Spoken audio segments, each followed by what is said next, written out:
Level 410. A perfectly normal mansion. Survival difficulty. Class 1. Safe. Secure. Minimal entity count. Level 410 is the 411th level of the Backrooms. Level 410 is rarely found, and there are few recorded accounts of it. It was first discovered on accident by a sleeping MEG member who woke up in a bed he didn't recall falling asleep in. Description: Level 410 is a medium-sized mansion with 3 floors, an attic, and 2 lower floors. The architecture of this mansion is similar to that of the late 90s. It is inhabited by a single human along with his group of tamed entities that consists of 2 death moths and a single doll face. A faceling can be found in this level who curiously maintains the mansion. Wi-Fi is present here, but it's unreliable due to how slow it is. The first floor of the mansion contains a kitchen with small storage. Inside the storage, there is kitchen equipment and a worn-down door at the other side.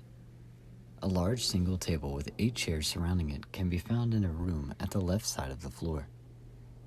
The room at the other side is a living room with a single couch, a single TV with a VHS player on a cabinet, and a DVD player connected to it. The second floor includes 2 bathrooms and 6 bedrooms.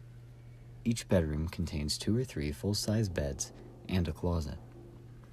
In the center of the floor, there's an old router on a shelf that still functions despite its old age. When questioned to the tenant about the router, he states that he found it in one of the houses at a place with eye creatures and bought it here as means of boosting the already bad Wi-Fi in some way. The third floor contains a large master bedroom with a king-size bed at one side and a twin-size bed at the other side. A closet can also be found in this room, containing an assortment of plain clothing. The floor also includes another bathroom and a ladder leading into the attic. The attic is old and very dusty, and it's advised to wear a gas mask before going there. There isn't much to find there other than used-up equipment such as flashlights, toys, and radios. A rusty door can also be found here. The lower floors serve as a basement storage for supplies like almond water. Containers can also be found here storing different kinds of food depending on the container, like meat and ice cream in freezers. Fridges with different kinds of beverages, such as soda and almond water, along with food, and crates containing canned food. If a supply is used up or taken out of the level, it will be replaced a week later with a different food or drink, depending on the container. The second lower floor is mostly the same, but most of the supplies there are expired. A room can be found in this section of the basement that contains a reinforced, rusty metal door with 3 locks. If one were to approach the door, distant metal banging can be heard echoing past the door from below. There are currently no known ways of opening the door. The tenant. The individual is a Caucasian human male with black hair and green eyes. The individual is welcoming and will be willing to give supplies, some advice, and tell how to get out of the level, but will react violently if provoked.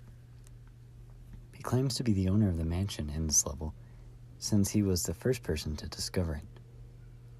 How he ended up in this level is unknown, and not even he remembers how he got here, despite leaving a few times and coming back.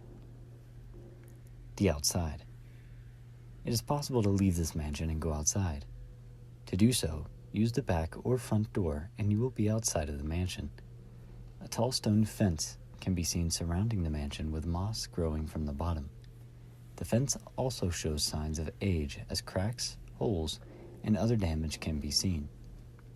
A backyard can be found at the back of the mansion, which includes a garden and a small swimming pool. A worn-down greenhouse can also be found here, along with a small storage containing gardening equipment. At the front of the mansion, there are 4 different entity statues surrounding a fountain all facing towards it. The statues are depictions of female death moth, skin stealers, and penumbra, and a 4th broken statue. It is unclear what this statue used to represent. Names and descriptions can also be seen on the bases of the statues, but the fourth one is scratched out. Behind the base of the statues are 3 buttons with symbols, but the purpose of the buttons is currently unknown. When pressed, it causes the statue's position to change depending on the button pressed, but will return to its original position shortly after. The fountain can contain either normal or almond water. Past the statues is a double metal gate that can be opened. Past the gates, there is nothing but a road going left, right, and straight. There are no houses to be seen, and instead there is a forest in place of where the houses would be. If one wanders into the forest instead of following the path, the wanderer will end up back at the metal gate. Continuing to do this will eventually take you to either level -4 or level 135. Bases, outposts, and communities. There are currently no bases, communities, or outposts in this level, but setting up an outpost here would be ideal. Entrances and exits. Entrances. There is currently no known practical way of entering this level, as people reported that they randomly ended up in this level by going through a door in certain levels. Some have ended up waking up in this level by sleeping in a bed on other levels, but this is rare. Exits. There are 5 ways to exit this level. Go outside of the mansion and walk past the gates after opening them, and there will be 3 paths that you can take. The left path takes you to level 9, forward will take you to level 11, and right will take you to level 80. The 4th way is to enter the old rusty door in the attic, which will take you to level 19.